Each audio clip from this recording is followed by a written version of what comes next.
Les mathématiques ont commencé comme un moyen de quantifier notre monde, de mesurer les terres, de prédire les mouvements des planètes et de suivre le commerce. Puis est apparu un problème considéré comme impossible. Le secret pour le résoudre fut de détacher les mathématiques du monde réel, de séparer l'algèbre de la géométrie et d'inventer de nouveaux nombres si fantaisistes qu'on les a appelés imaginaires. Ironiquement, 400 ans plus tard, ces nombres se retrouvent au cœur de notre meilleure théorie physique de l'univers. C'est seulement en abandonnant le lien des mathématiques avec la réalité que nous avons pu découvrir la véritable nature de la réalité. En 1494, Luca Pacioli, professeur de mathématiques de Léonard de Vinci, publie la Summa de Arithmetica, un résumé complet de toutes les mathématiques connues en Italie à la Renaissance. On y trouve une section sur le cubique, toute équation que l'on écrirait aujourd'hui comme ax au cube plus bx au carré plus cx plus d égale 0.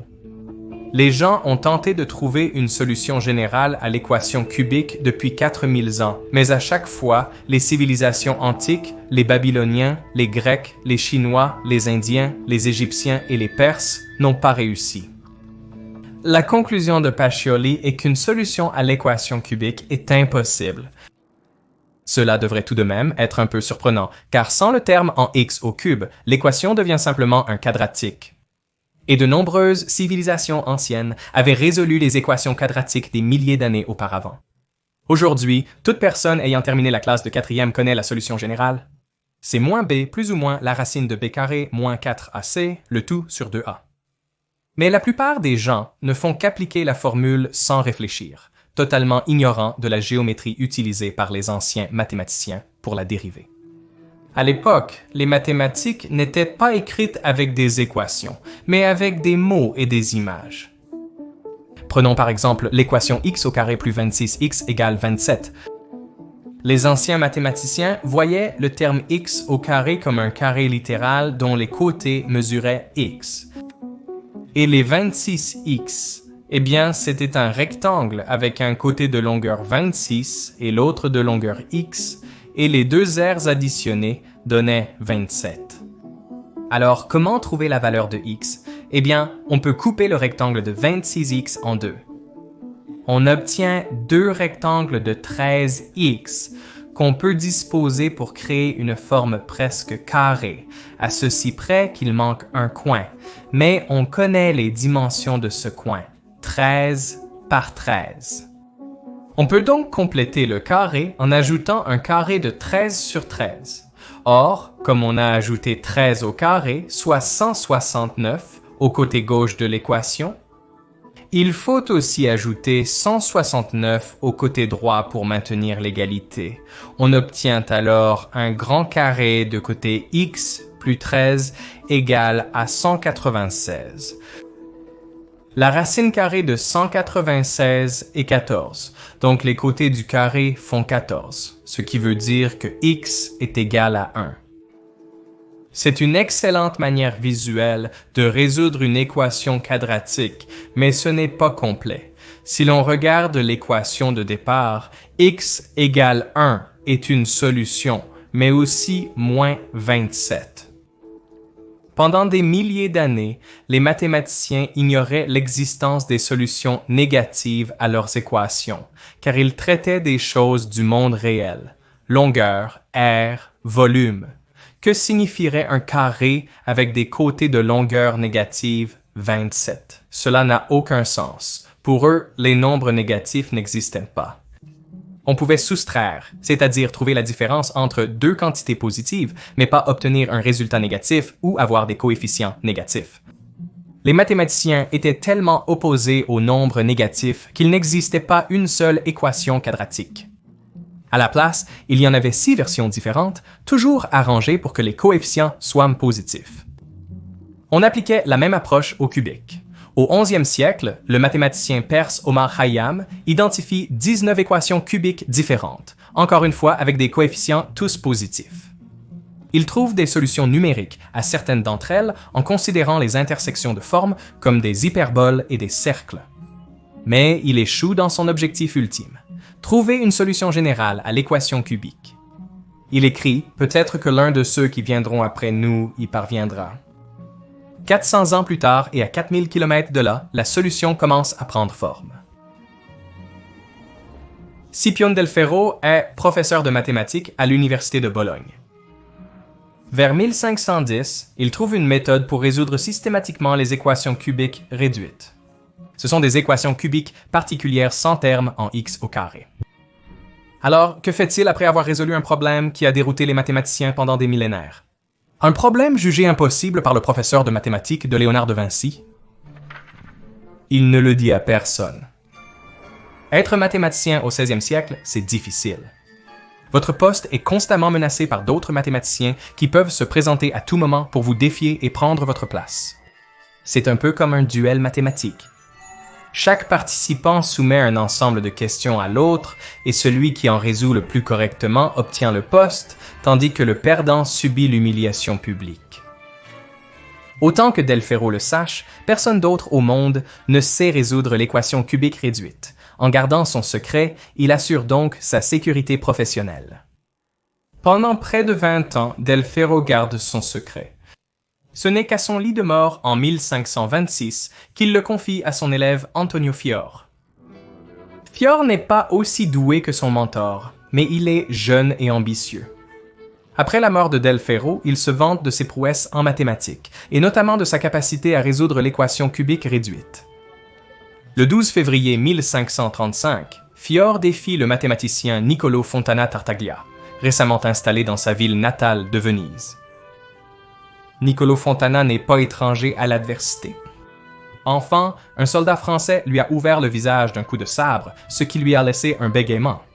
C'est pour cela qu'on le surnomme Tartaglia, ce qui signifie bègue en italien. Ayant grandi dans la pauvreté, Tartaglia est en grande partie autodidacte. Il gravite les échelons de la société italienne pour devenir un mathématicien respecté. Et maintenant, tout cela est en jeu. Comme le veut la tradition, Tartaglia donne un assortiment varié de 30 problèmes à Fior. Fior donne 30 problèmes à Tartaglia et tous sont des équations cubiques réduites. Chaque mathématicien a 40 jours pour résoudre les 30 problèmes reçus. Fior ne parvient à en résoudre aucun. Tartaglia résout les 30 équations cubiques réduites de Fior en seulement 2 heures. Il semble que la vantardise de Fior ait causé sa perte. Avant le défi, Tartaglia apprend que Fior prétend avoir résolu l'équation cubique réduite, mais il reste sceptique. « Je ne le jugeais pas capable de découvrir une telle méthode par lui-même », écrit Tartaglia. Mais la rumeur disait qu'un grand mathématicien avait révélé le secret à Fior, ce qui semble plus plausible. Sachant qu'une solution existe et que sa subsistance est en jeu, Tartaglia se met à résoudre l'équation cubique réduite par lui-même. Pour y parvenir, il étend l'idée de compléter le carré dans un espace à 3 dimensions. Prenons l'équation x au cube plus 9 égale 26. On peut considérer x au cube comme le volume d'un cube de côté x. Et si on ajoute un volume de 9x, on obtient 26. Donc, comme pour le carré, il faut ajouter au cube pour augmenter son volume de 9x. Imaginez qu'on étende 3 faces de ce cube d'une distance y, créant un nouveau cube plus grand de côté z. Z est simplement x plus y. Le cube original a été agrandi et on peut diviser le volume additionnel en 7 formes. Il y a 3 prismes rectangulaires de dimension x par y et 3 prismes plus fins de dimension x par y et un cube de volume y au cube. Tartaglia réorganise les 6 prismes rectangulaires en un seul bloc. Un côté fait 3y, l'autre x plus y, donc z, et la hauteur est x. Le volume de cette forme est donc sa base, 3yz, multiplié par sa hauteur x. Et Tartaglia comprend que ce volume peut parfaitement représenter le terme 9x de l'équation si sa base est égale à 9. Il pose donc 3yz égale 9. En reconstituant le cube, il manque le petit bloc de volume y au cube. On complète donc le cube en ajoutant y au cube des deux côtés de l'équation. On a maintenant z au cube, le grand cube complet, égal à 26 plus y au cube. On a 2 équations et 2 inconnues. En résolvant la première équation pour z et en remplaçant dans la seconde, on obtient y à la puissance 6 plus 26 y au cube égale 27. À première vue, on semble encore plus embêté qu'avant, la variable est maintenant à la puissance 6 au lieu de 3. Mais si on considère y au cube comme une nouvelle variable, l'équation devient un polynôme du second degré, le même qu'on résolvait en complétant le carré. On trouve donc y au cube égale 1, ce qui donne y égale à 1, et z égale 3 sur a, donc z égale 3. Et puisque x plus y égale z, x doit être égal à 2. Ce qui est en effet une solution de l'équation originale. Et ainsi, Tartaglia devient le deuxième être humain sur Terre à résoudre l'équation cubique réduite. Pour s'épargner le travail de refaire toute la géométrie à chaque nouvelle équation cubique, Tartaglia résume sa méthode en un algorithme, une suite d'instructions. Il ne l'écrit pas sous forme d'équation comme nous le ferions aujourd'hui. La notation algébrique moderne n'existera que dans 100 ans, mais plutôt sous forme de poème. La victoire de Tartaglia fait de lui une sorte de célébrité. Les mathématiciens sont désespérés de savoir comment il a résolu l'équation cubique, notamment Gerolamo Cardano, un polymathe de Milan. Comme on peut s'y attendre, Tartaglia refuse catégoriquement. Il ne révèle même pas une seule question du concours. Mais Cardano est tenace. Il lui écrit une série de lettres qui alternent entre flatterie et attaques virulentes. Finalement, grâce à la promesse d'une introduction à son riche mécène, Cardano parvient à attirer Tartaglia à Milan. Et là, le 25 mars 1539, Tartaglia révèle sa méthode. Mais seulement après avoir obligé Cardano à prêter un serment solennel de ne jamais la révéler, ni la publier, et de ne l'écrire qu'en code, je cite, « pour qu'après ma mort, personne ne puisse la comprendre ». Cardano est ravi et commence immédiatement à expérimenter avec l'algorithme de Tartaglia. Mais il a un objectif plus ambitieux, résoudre l'équation cubique complète avec le terme en x carré. Et, de façon incroyable, il y parvient. Si l'on remplace x par x moins b sur 3a, tous les termes en x carré disparaissent. C'est ainsi qu'on peut transformer toute équation cubique générale en équation cubique réduite, qu'on peut ensuite résoudre avec la formule de Tartaglia. Cardano est tellement enthousiasmé d'avoir résolu un problème qui avait déconcerté les plus grands mathématiciens pendant des millénaires qu'il veut le publier. Contrairement à ses pairs, Cardano n'a pas besoin de garder la solution secrète. Il ne gagne pas sa vie comme mathématicien, mais comme médecin et intellectuel célèbre. Pour lui, le mérite vaut plus que le secret. Le problème, c'est le serment qu'il a fait à Tartaglia, qui ne lui permet pas de le rompre. Et vous pourriez penser que cela en serait la fin. Mais en 1542, Cardano se rend à Bologne, où il rencontre un mathématicien qui se trouve être le gendre de Scipione del Ferro, l'homme qui, sur son lit de mort, a transmis la solution de l'équation cubique réduite à Antonio Fior. Cardano découvre cette solution dans l'ancien carnet de Del Ferro qu'on lui remet lors de sa visite. Cette solution précède celle de Tartaglia de plusieurs décennies.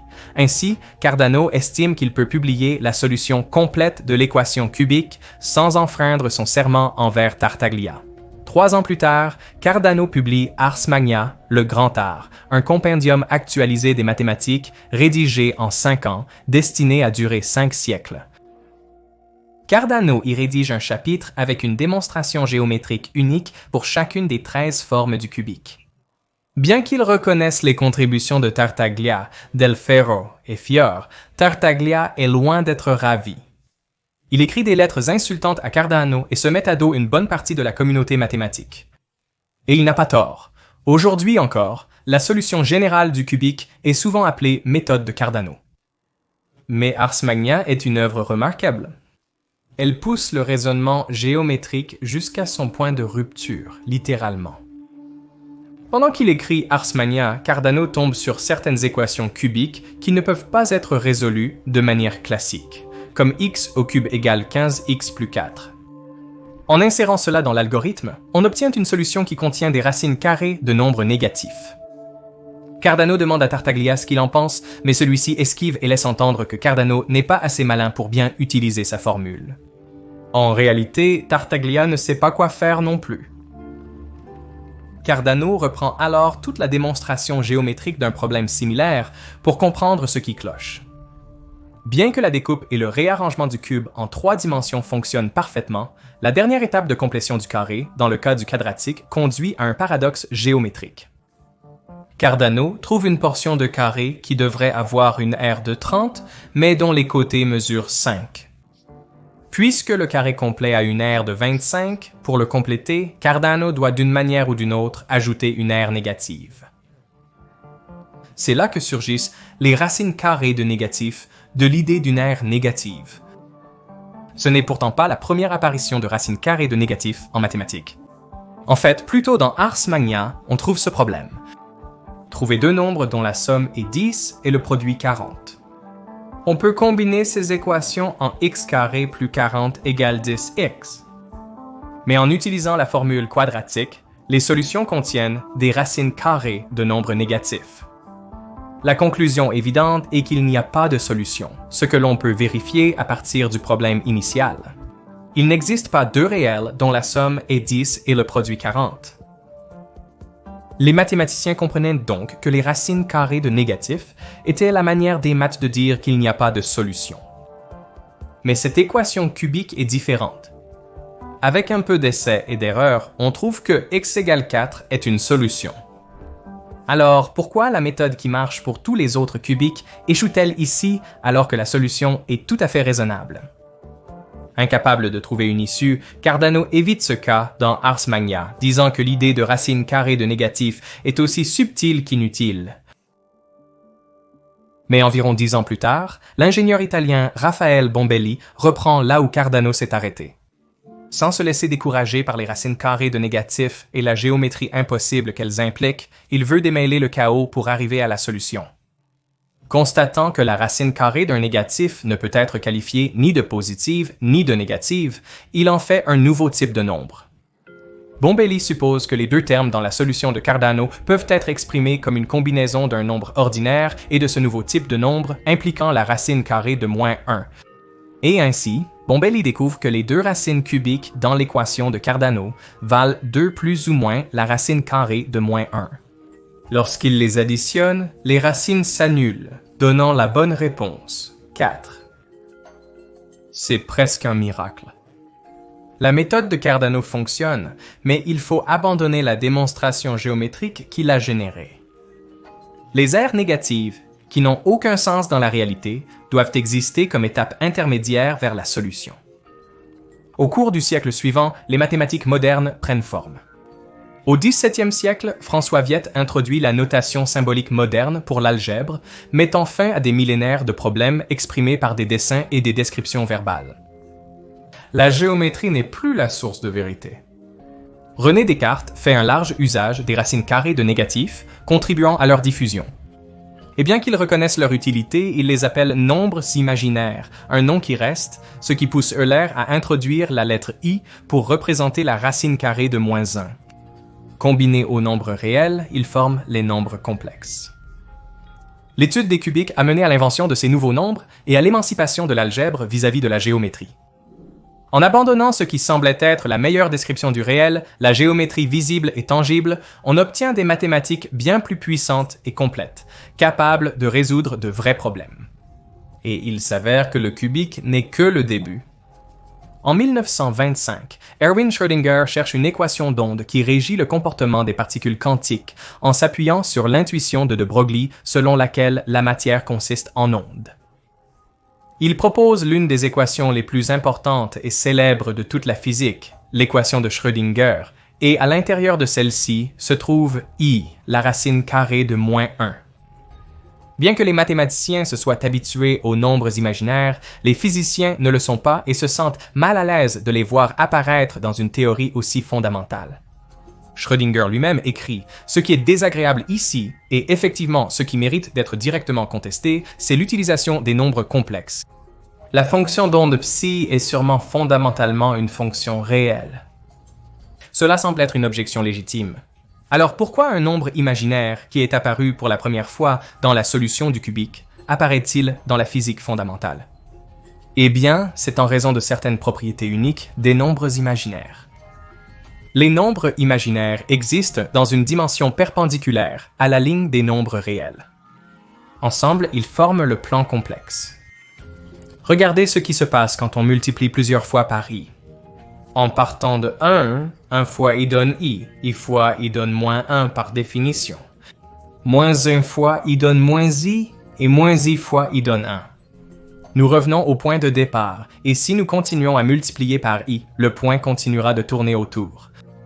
Ainsi, lorsque vous multipliez par i, ce que vous faites en réalité, c'est une rotation de 90 degrés dans un plan complexe. Maintenant, il existe une fonction qui multiplie successivement par i à mesure que l'on avance le long de l'axe des x, et c'est e à la puissance ix. Elle crée une spirale en répartissant essentiellement ses rotations le long de l'axe des x. Si vous regardez la partie réelle de la spirale, c'est une onde cosinus, et si vous regardez la partie imaginaire, c'est une onde sinus. Les deux fonctions qu'introduisent les ondes sont toutes deux contenues dans e à la puissance ix. Donc, lorsque Schrödinger va écrire une équation d'onde, il suppose naturellement que les solutions de son équation ressembleront à quelque chose comme e à la puissance ix, spécifiquement e à la puissance ikx moins oméga t. Vous vous demandez peut-être pourquoi il utiliserait cette formulation et non simplement une onde sinus.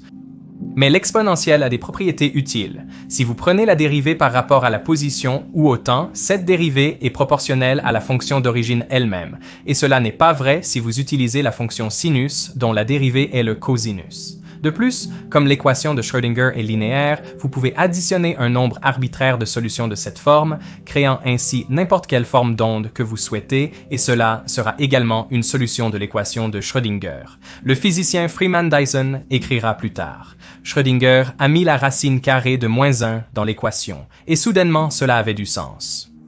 Soudainement, cela devient une équation d'onde au lieu d'une équation de conduction thermique. Et Schrödinger a découvert, à sa grande joie, que l'équation a des solutions correspondant aux orbites quantifiées dans le modèle de bord de l'atome. Il s'avère que l'équation de Schrödinger décrit correctement tout ce que nous savons sur le comportement des atomes. C'est la base de toute la chimie et de la plupart de la physique. Et cette racine carrée de moins 1 signifie que la nature fonctionne avec des nombres complexes, et non avec des nombres réels. Cette découverte a été une totale surprise pour Schrödinger ainsi que pour tout le monde. Ainsi, les nombres imaginaires, découverts comme une étape intermédiaire étrange lors de la résolution du cubique, se révèlent fondamentaux pour notre description de la réalité. Ce n'est qu'en renonçant à la connexion des mathématiques avec la réalité qu'elles ont pu nous guider vers une vérité plus profonde sur le fonctionnement de l'univers.